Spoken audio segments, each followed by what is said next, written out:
Ayan, may experiment po ulit tayo sa kalabasa natin. Pagkatapos namin magpataba kahapon, naglagay kami ng chicken manure na may rice hull. Tinabunan namin yung pataba para yung moisture niya nandyan lang. Bali, nag-experiment ako dito.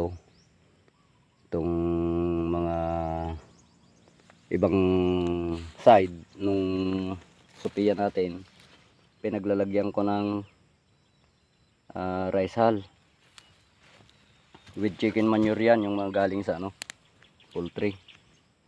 Try ko lang kung ano po yung resulta nitong may chicken manure na to doon sa hindi ko muna nilagyan.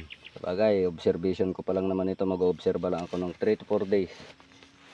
Kung may magandang resulta ito,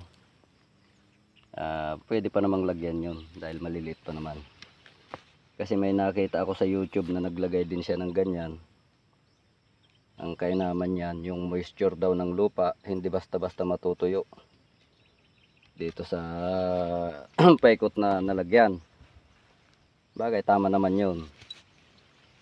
At ngayon hindi ko muna nilagyan lahat para pag aanuhin ko lang, kukumpara ko lang dun sa nalagyan at sa hindi.